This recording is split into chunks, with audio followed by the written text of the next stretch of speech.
Aquí estamos otra vez. Regresamos, Jorge. Es así, Ángel, entre datos. Entre datos. Bienvenido, Bernardo. De verdad que nos da muchísimo gusto tenerte acá porque hoy vamos a abrir un nuevo tema en este podcast. Y bueno, háblanos de Bernardo tú, Jorge. Te dejo la tarea. Me hablo de Bernardo. Tú sabes que a mí me encanta cuando conversamos con la muchacha de producción porque Ángel tiene una cantidad increíble y aparte sumamente interesante de amigos, ¿no? Parte de los cuales están hacia el lado del tema físico, lo cual evidentemente no es como lo mío, en principio.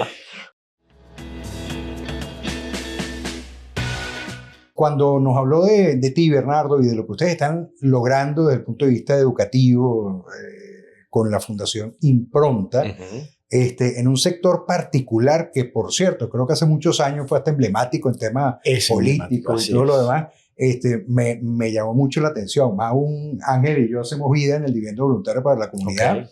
Y estamos pues muy conectados con los temas sociales. Entonces, bueno, hoy nos acompaña Bernardo Guinand, fundador de la Fundación Impronta. Vale la redundancia. Bienvenido, Bernardo. Bueno, Jorge, gracias. Ángel, agradecidos de esta invitación y intentarle poner también a lo social algunos datos, cosas que sean también interesantes para darle carnita un poco este podcast en el foco que ustedes tienen. Es así, inspirar, Bernardo, porque el tema que tienen los datos es que a veces la gente tiene como la idea, pero si no lo aterriza en algo que le dé como un cimiento, entonces como que no tienen dónde pivotear. Entonces claro, el tema de los datos, incluso acotar dónde se están haciendo las cosas y todo eso es poderosísimo. Y históricamente siempre el dato es como dame el dato de cómo tú lo haces. Y yo empezaría por ahí esta conversación, ¿no? Normalmente se cree que, existe la idea genérica de que la gestión, la acción comunitaria, la acción social, pues bueno, es una cosa fundamentalmente basada en el voluntarismo, tanto voluntarismo en ganas como el voluntarismo de voluntariado, ¿no? Claro. Y bueno, la verdad, como conversábamos antes de empezar a entrar en esta conversación en este momento, pues bueno, hay muchas más cosas que hacer y definitivamente aquí hay un esfuerzo de gestión como cualquier organización lo demanda. Entonces, quisiera que empezáramos por ahí conversando un poco de tu experiencia en ese sentido y luego vamos entrando en la caucagüita, que también va a ser un valor bien importante para esta conversación. Fíjate, yo cuando me gradué de la Universidad Católica, estudié administración y la verdad es que no sabía qué me iba a dedicar el resto de mi vida. O sea, no era así como la gente que dice que tiene clarísimo a qué se va a dedicar. Y la verdad es que yo agradezco mucho a un par de jesuitas, al padre Ugalde y al padre Azágara, que era director de proyectos de la universidad. Yo siendo estudiante, había trabajado en la administración de la universidad y me permite conocer este par de titanes, digamos, abocados además desde el punto de vista muy profesional al mundo de lo social, muy conectados además con la realidad de Venezuela, ¿no? Y la verdad es que en mi último año de carrera me ofrecen trabajo y yo comienzo mi vida, digamos, profesional en lo social, en el complejo, en el Parque Social Manuel Aguirre de la Universidad Católica, liderando un poco, conjuntamente con otras personas, el Centro de Salud Santa Inés, ¿no? Y yo creo que un poco esa pregunta, yo recuerdo que en la primera conversación, era abril del año 98, estaba yo en ese último año y me acerco buscando al padre Azágara porque me dan el pitazo de que quieren hablar conmigo. No encuentro a Azágara, con quien era más cercano, me acerco al rectorado y recuerdo que el padre Ugalde me ofreció trabajo ahí. Mira, cuando tú te gradúes aquí, entonces me abre la ventana, digamos un poco la persiana del rectorado, donde se veía este terreno que se estaba construyendo, el Parque Social. Y te lo comento porque ahí en ese momento dijo, mira, Bernardo, lo que estamos construyendo acá no va a resolver los problemas. En particular hablaba del centro de salud que tiene el país. No nos corresponde, a una universidad además no le toca, pero sí podemos, y aquí es un tema fundamental de estas organizaciones del tercer sector, sí podemos crear un modelo para mostrar en la Venezuela que estamos, que podemos tener un servicio de salud que sea de alta calidad humana y técnica accesible a gente de bajos recursos. Entonces, el tema de que porque tú vivas en una condición no puedas acceder a servicios de alta calidad, de profesionalismo, y eso es un poco lo que hemos construido, y eso se construye con data dura, porque además ahí tienes, digamos, tienes que hacer inversiones importantes, ¿no? Y las organizaciones sin fines de lucro no están exentas de inversiones importantes, de talento humano especializado para hacer las cosas y por supuesto también mucha pasión, que quizás es el elemento adicional donde a veces se va un poco la gente por ese camino. Sí, efectivamente hay gente dispuesta a hacerlo por llegar, digamos, a otros sectores, bueno, porque está en tus venas, porque tienes esa sensibilidad, porque tienes gente que te conecta, porque tu familia, o sea, hay muchísimas cosas que te pueden conectar a eso. Y hay una oferta que atender. Y hay una oferta que atender, evidentemente, ¿no? Y evidentemente en una realidad como la venezolana, porque la idea de la universidad era conectar, además, incluso la universidad vista como las personas con un nivel de privilegio mayor de poder decir, pero tú tienes que dar respuesta a esa Venezuela, ¿no?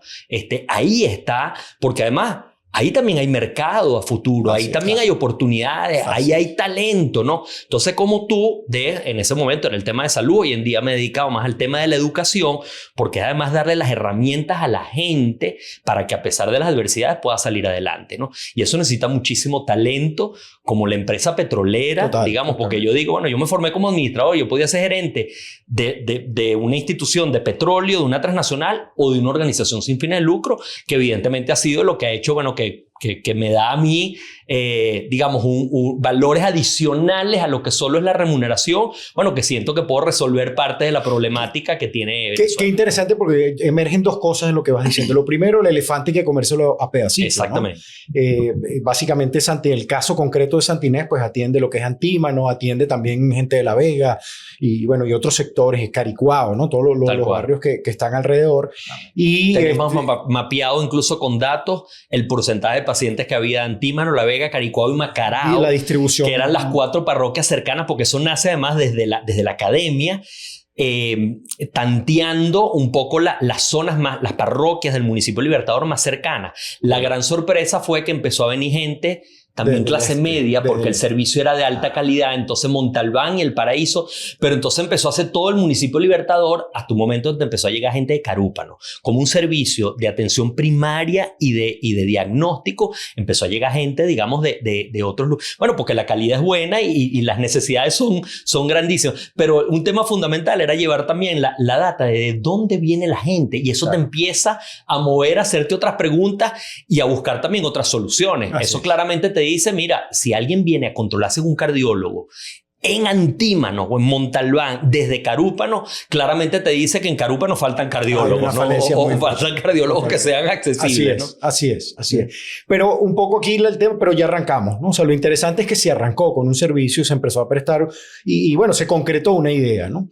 Y el otro elemento es el de tenemos un modelo de gestión, o en todo caso construimos un modelo de gestión. Claro. Un poco el reto, y tú lo decías con tu ejemplo, bueno, yo me formé como administrador, se supone que mis habilidades, o en todo caso mi caja de herramientas que saco de la universidad, bueno, es para atender desde, no sé, una oficina de desarrollo aeroespacial hasta, bueno, o sea, desde el punto de vista administrativo, ¿no? Entonces, esto empieza a desmitificar cosas relativas a las organizaciones sin fines de lucro, son sin ánimo de pérdida, que también es un pensamiento recurrente, viejo y que ya circula hace mucho tiempo, pero que eso es muy importante. O sea, entonces el tema de la gestión administrativa, digamos, la sensibilidad económica es un valor importante en este sentido, ¿no? Entonces, ¿cuál sería la recomendación, digamos, a quien está en esa etapa ahorita del voluntarismo, de si esto fuera un dato revelador para él, digamos, de verdad, cómo aterrizo yo este tema de crear una fundación o una institución para la atención de la educación, la salud o cualquier otro tema social? Fíjate, nosotros en ese momento, y vuelvo a estos orígenes, que estábamos montando el Centro de Salud Santa Inés, antes de abrir al público, hicimos una serie de visitas a otras organizaciones que lo estaban haciendo bien, ¿no? O sea, porque el tema de, bueno, quién ya tiene algunos modelos, y recuerdo muy en particular, ¿no? Claro, y recuerdo muy en particular una visita al ortopédico infantil, donde en ese momento tenía de director al doctor Moreno, que era un guatemalteco, un crack, porque en ese momento era muy difícil. Hoy en día se han ido formando más, pero ver a un médico con una capacidad gerencial administrativa en particular. Y recuerdo que ese señor tuvo la amabilidad, que eso tiene además, es una maravilla también del mundo de las ONG, que la capacidad de compartir know-how es como muy abierta, ¿no? Y recuerdo el doctor Moreno me decía, Bernardo, la clave de la gestión de una institución de salud está en el control de sus costos, en saber dónde están tus costos. Y eso se convirtió para mí en una obsesión, ¿no? De hecho, el primer contador, como anécdota, recuerdo que salió de la institución porque yo no lograba transmitirle, o él no lograba dar un poco, yo no quería una cuenta pote, yo necesitaba saber los costos de saber si medicina interna era menos costosa que cardiología o ginecología y por qué. Entonces yo necesitaba buscar una estructura y termino yo construyendo en ese momento un Excel gigantesco porque de 4 especialidades terminamos en 30 y pico especialidades, pero sabiendo que efectivamente, aunque tu decisión fuera que la tarifa era la misma, saber que ginecología o obstetricia es mucho más costoso porque tardas más tiempo atendiendo a una paciente, necesitas una enfermera clavada allí, tienes una cantidad de insumos tal, a diferencia de medicina interna que de repente se ve mucho más rápido, una enfermera puesta en 3 consultorios, entonces bueno, solo el tema de recursos humanos lo hacía más barato. Entonces ahí está el tema de el saber dónde estás parado, digamos, porque desde el punto de vista gerencial, como tú dices, es clave, ¿no? O sea, manejas una cantidad de insumos y de recursos importantísimos. Varía, por supuesto, el tipo de institución que tú tengas, ¿no? La salud es muy costosa y tiene unos elementos, digamos, muy característicos, ¿no? Educación es impresionante cómo si invirtiéramos más en procesos, porque la educación con menos recursos tendría una capacidad de multiplicadora grandísima. Pero a veces nos gusta más reparar cosas cuando ya están más tuertas que haber invertido, digamos, en los momentos iniciales, ¿no? Entonces los componentes van siendo como distintos y siempre muy claro de saber hasta dónde te alcanza la cobija. Yo creo que ese es un elemento fundamental de no pretender ser uno el Estado, saber muy bien cuál es tu modelo económico. En el Centro de Salud Santa Inés teníamos un modelo con altísimo nivel de autofinanciamiento porque la gente está dispuesta a pagar por su salud. Entonces, cada equipo que tú lograbas con una donación se convertía en una posibilidad de recursos adicionales que ayudaba a pagar ese propio servicio y además a cubrir los costos operativos generales. Hoy en día con el modelo de Fundación Impronta es un modelo que más bien depende mucho de apoyo de terceros, porque es un trabajo en la comunidad, en escuelas públicas. Entonces ahí tú dices, epa, tienes que saber hasta dónde te alcanza y cómo vas haciendo para ir con pies de plomo. Afortunadamente a lo largo, y ahorita y después hablaremos y entraremos un poco en el tema de Impronta, vas encontrando unos aliados cuando tienes data contundente de ver que lo que estás haciendo tiene resultado, entonces lo que fue un proyecto que te dieron un financiamiento puntual en un momento, tiene la posibilidad de convertirse en un financiamiento recurrente porque la gente está viendo cambios. Y ahí está una clave de la gestión y la sostenibilidad de una institución sin fines de lucro. Confianza y la posibilidad de la recurrencia, ¿no? Porque es el tema de si este problema sigue estando, a veces hay convocatorias a proyectos y te dan una sola vez, entonces, bueno, ¿cómo es mi modelo de financiamiento? Pues yo puedo seguir en el tiempo, ¿no? Porque mi nómina, yo quiero tener un equipo bien pagado y gente contenta trabajando con nosotros.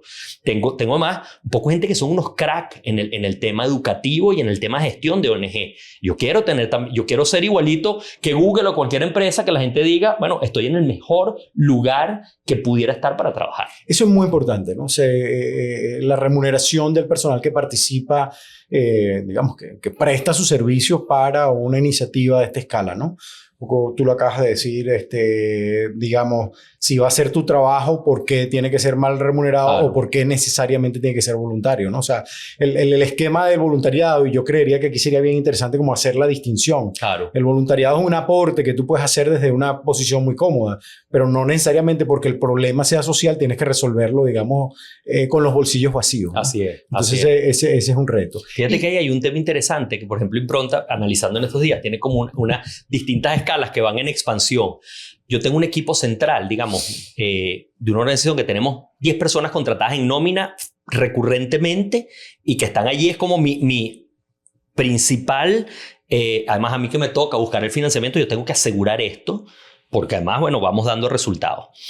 Pero en estos días me dan el dato que ya estos 10, pero ya tenemos hoy en día 28 docentes contratados de Caucahuita que están trabajando en las comunidades en algunos de los programas. Eso es muy interesante, tenemos, lo de los docentes, porque además es como un complemento, pero volvemos a salir. Y en la mayoría de los casos porque además nosotros queremos que el docente siga siendo docente. Exacto, Entonces, en vez de que trabaje en la escuela pública y vende tortas en la tarde, que está buenísimo el que sea emprendedor, si yo logro que trabaje en la escuela pública, que nos interesa, y en la tarde está en un programa donde va a reforzar la lectura con nosotros y que esa remuneración es 5 veces más de lo que gana en la escuela, pero lo mantengo como docente porque los aprendizajes de aquí además los aplica allí, ¿no? Entonces, fíjate, 10, 28, yo estoy dando trabajo en la comunidad. Claro. Estoy llevando además, no solo estoy cambiando y llegando a los niños, estoy además haciendo que esas docentes se mantengan en un país que faltan más de 250,000 docentes. Yo por lo menos estoy aguantando 28, ¿no? Sí. Ahí está mi...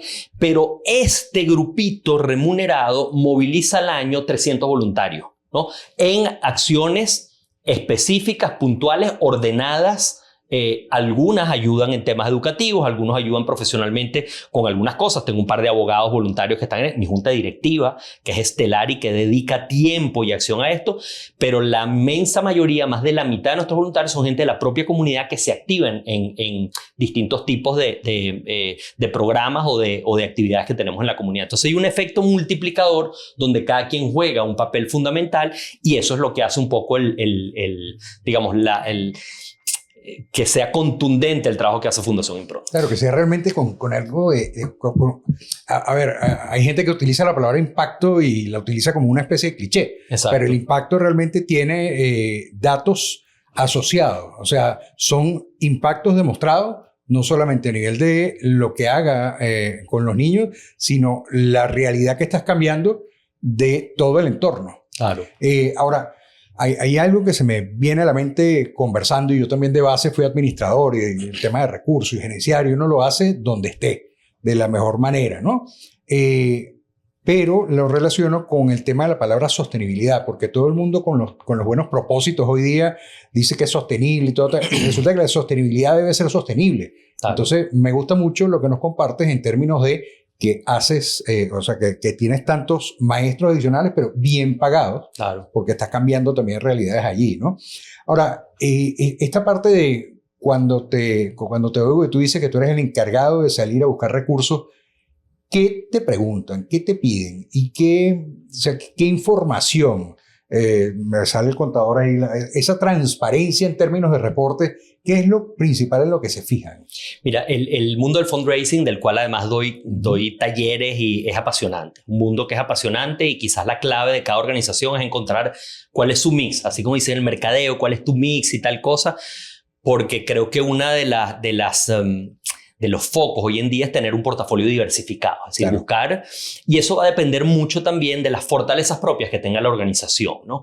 Yo hoy en día tengo el gusto de decir, me toca, y esa es mi principal responsabilidad, pero no soy el único, claro, y he podido formar gente, porque uno termina quemándose, o sea, puedes efectivamente, tu nivel de relaciones tiene un límite y tu capacidad de estar allí, entonces, bueno, parte del tema es la renovación.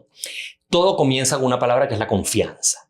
Fundación Impronta arranca, digamos, después de una experiencia que yo tengo de 17 años, 16 en la Universidad Católica, con este proyecto del Parque Social y el Centro de Salud Santa Inés, una pequeña pasantía por Fundación Santa Teresa, que me dio, yo estuve solo 8 meses en Santa Teresa y siempre le agradezco. Me di cuenta que ahí yo no había gente talentosísima trabajando allí. Me tocó además con Proyecto Alcatraz entrar en las cárceles, o sea, una cosa, pero además me permitió conocer el poder de la marca, porque en las instituciones sin fines de lucro como que eso no le paramos, ese es el mundo del mercadeo. Claro. Y esto me permitió fundar, y después comentaré algunas cosas, porque el que tú creas que tu marca sea también atractivo para otros, lo que hacemos con el deporte, con el reto Impronta, que la gente quiera, yo me siento identificado con eso, y eso hay que construirlo, ¿no?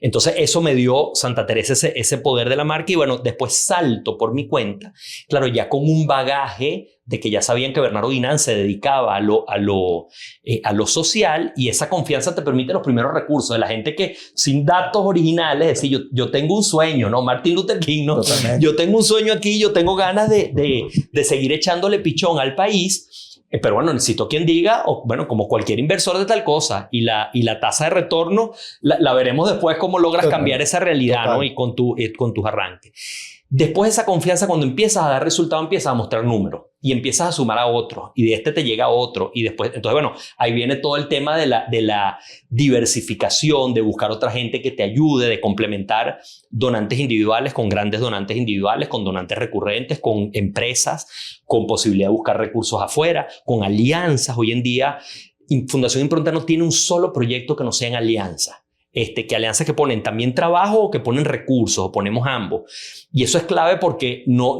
es el cliché de en alianza, ¿no? Qué bonita la palabra. Es que en efecto es la mejor. O sea, hoy en día creo que en el mundo es obligado ir, porque yo tengo una cantidad de programas donde nosotros no somos los expertos. Y el experto es yo lo que le abro es el camino a Caucahuita para hacer llegar esa propuesta allí. Y eso empieza a ser como un entramado también, esta confianza con el otro, con los resultados. Y ahí entran también los datos, porque en el mundo de los donantes hay el tema, digamos, de lo que tú transmites le es suficiente o pequeño, o por ejemplo el caso de nuestra campaña El Reto Impronta, que digamos lo que busca es una inscripción donde la gente estaría dispuesta también a correr una carrera y puede poner digamos un monto de 20, 30, 50 dólares, no es una cosa, sino son cosas normales y bueno, ver que además eso le está cambiando la vida a otros, pero eso ya el tema de involucramiento es suficiente. A donantes más racionales, donde efectivamente el impacto es más importante y tienes que ir midiendo impacto. El gran desafío de las ONG venezolanas es pasar un poco del número de cuántos niños atiendo a decir, yo cambié o no cambié con lo que hago la comprensión lectora de los chamos. Entonces, eso es lo que te va haciendo la posibilidad de esa sostenibilidad un poco en el largo plazo. Yo estoy cambiando esto aquí, te vas relacionando con otro. Entonces, es como ese entramado, lo que parte de la confianza, después se construye un poco con hechos y con resultados concretos, ¿no? Claro, y vas estableciendo un valor reputacional incluso, claro, ¿no? Que aparte hoy día es exigido. Y yo creería, no sé qué piensas tú, Ángel, pero en un entorno de evolución al que creo que estamos llamados, el tema reputacional y de confianza es clave. Es clave. Para multiplicar los impactos que se tienen, ¿no? Mira, y ni hablar esa confianza en la comunidad, lo más difícil de todo.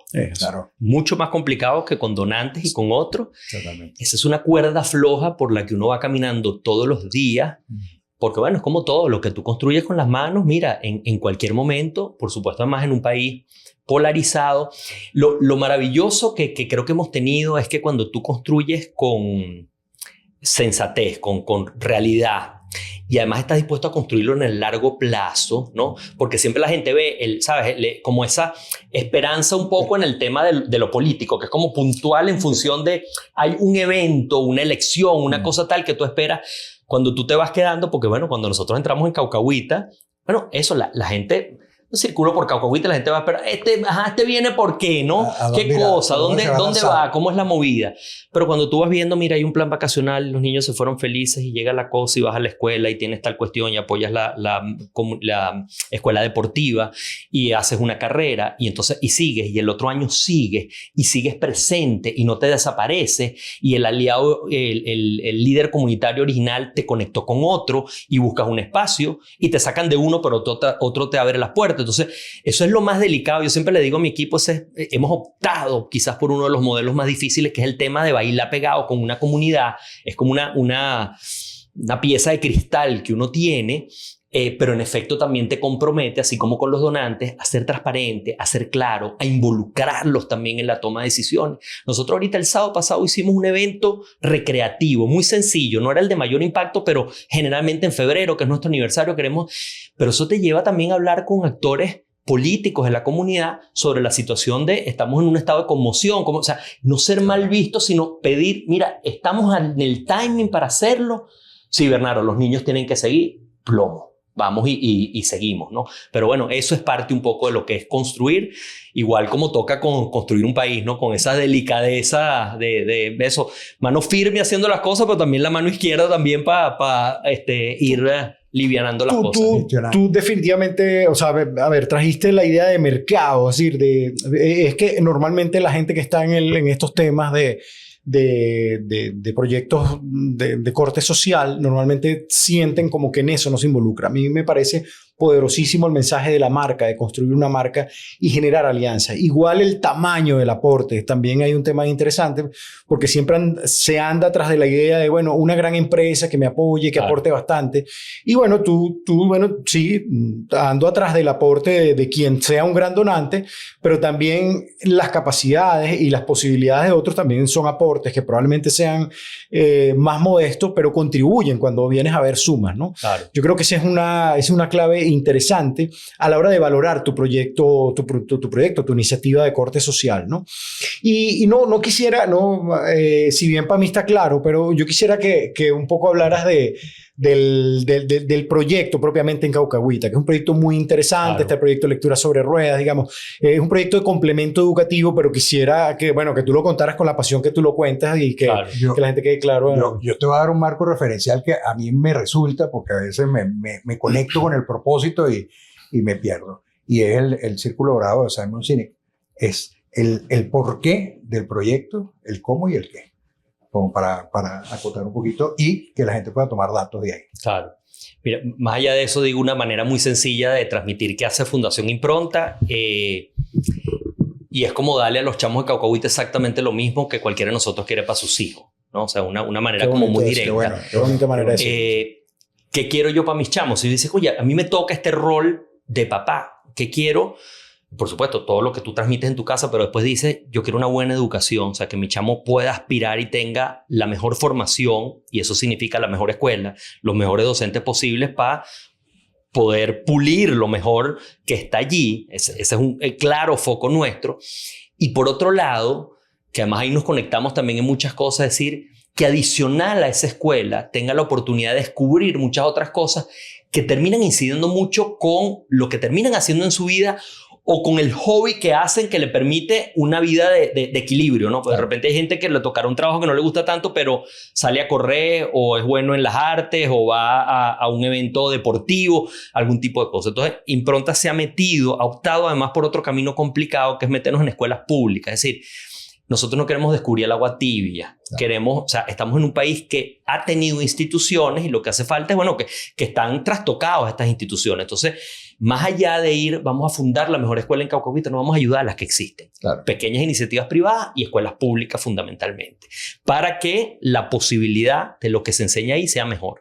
Impronta nació originalmente con un foco muy ligado a los jóvenes y adolescentes, porque cuando se funda Impronta íbamos a entrar en el bono demográfico. Eso se acabó, digamos, esa ventana de 40 años donde la mayor número de personas iban a esta edad productiva, y tú decías, al chamo que va a entrar al trabajo o que va a formarse para poderte, hay que darle todas las herramientas, pero eso se acabó. Entonces nosotros de esa idea aterrizamos en la escuela primaria, porque cuando llegamos a la escuela, ese adolescente no sabía ni siquiera leer, ¿no? Entonces eso nos llevó, leer el país nos llevó a eso. Entonces ese es nuestro foco hoy en día en las escuelas, que afortunadamente contamos con aliados como la Alianza por la Educación, que ha sido todo un movimiento entre empresarios, las universidades, la Católica, la Monte Ávila y la UNIMED, con un esfuerzo de una cantidad de ONG que están implementando una serie de programas que nos permiten medir impacto comparativo con más de 300 escuelas en todo el país, ¿no? Entonces, eso ya te hace que tu espacio en Caucahuita además se vea, digamos, aumentado el volumen. Entonces, ahí por la parte educativa, y la parte de complemento es apoyar una cantidad de iniciativas que hace que un chamo descubra su talento.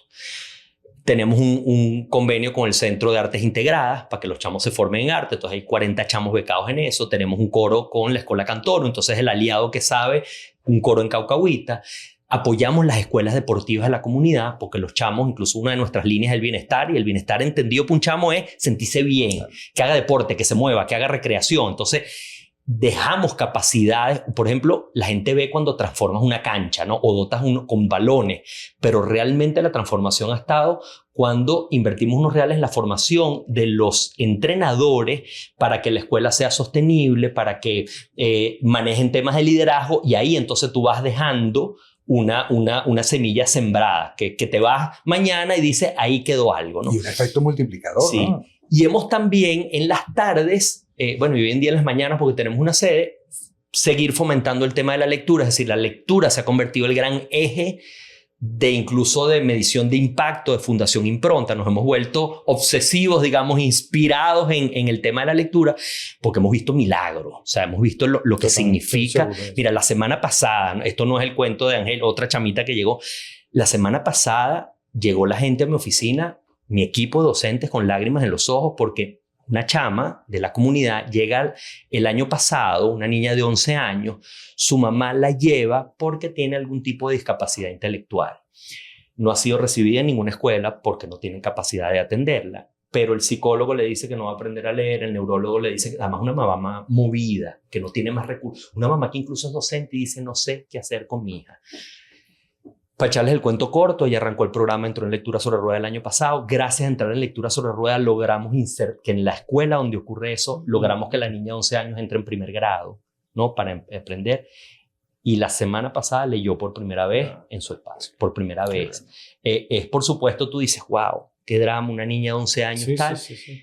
Pero la docente que lleva el programa reconoce públicamente cuando está como la asamblea de niños saliendo, cosa que la niña se viene en llanto, digamos, de la emoción.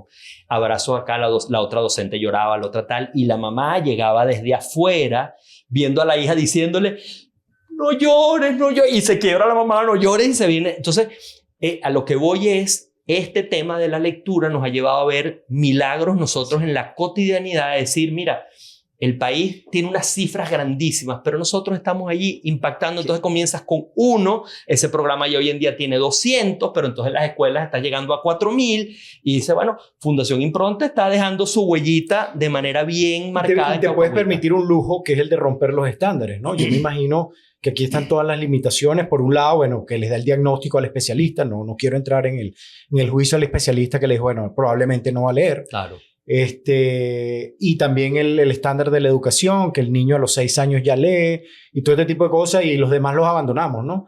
Entonces aquí hay interesante, pues bueno, digamos, no la dejaste perder, claro. No se quedó en el camino, la trajiste a la edad que sea, ¿no? Porque bueno, a ver, las experiencias de la educación de adulto y todo este tema, pero este es un súper ejemplo realmente, quiero decir, de inclusión, efectivamente. Sí. Digamos, aquí un tema de inclusión, digamos, comprendida, digamos, en su mayor profundidad, ¿no? Sí. Qué interesante. Y ahí, Ángel y Jorge, hay un elemento, yo intento decir, ¿qué está pasando? Que muchos sitios, porque también hace varios años llegó otra niña, además una historia rarísima porque llegó con el papá, es muy raro que esté solo con el papá, sí. Como que escapando de la cosa, una niña de 13 años que no había estado escolarizada nunca, ese también el cuento corto, aprendió a leer con nosotros, queríamos inscribir en la escuela, pero la niña no estaba ni siquiera registrada. O sea, y hay una componenda de maestras de la comunidad que hacen incluso que la niña se registre, o sea, sacarle partida de nacimiento y cédula para poder entrar en la escuela. O sea, hay una cantidad de gente dispuesta a hacer las cosas. Una conspiración. Hoy en día esa niña está en primer año de bachillerato, okay. Con muchas limitaciones, por supuesto, pero incluso celebró sus 15 años ahí en Lectura sobre Ruedas.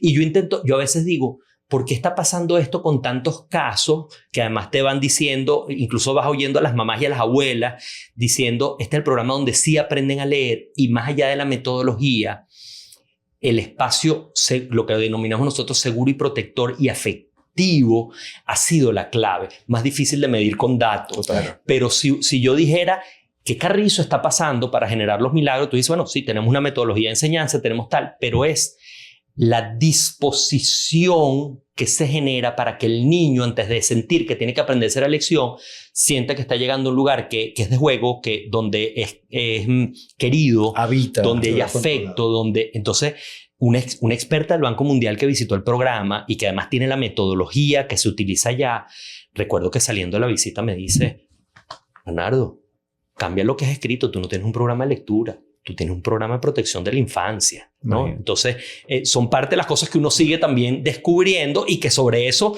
bueno, seguimos hilando para seguir construyéndolo. De hecho, en diciembre pasado inauguramos, después de 9 años y 8 años trabajando en Caucahuita, apenas en diciembre inauguramos nosotros nuestra primera sede. Nosotros siempre trabajamos en la casa del vecino, en la cancha o en la escuela.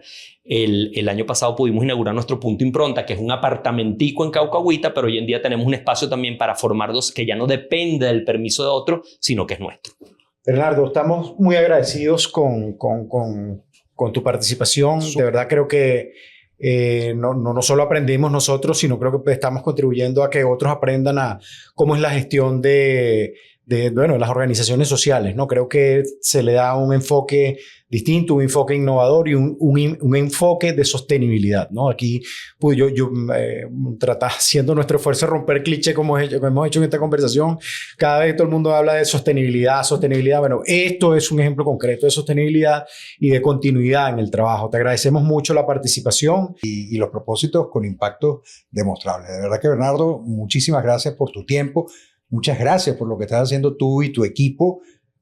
Digamos, ahorita en Caucahuita, esperemos haya un factor multiplicador, porque los datos están ahí, las necesidades y la posibilidad de que desde las fundaciones, en alianza a lo mejor incluso con sector privado, se ayude y se atienda en temas que sabes tú más que yo, de políticas públicas, que hay mucho por hacer, por optimizar.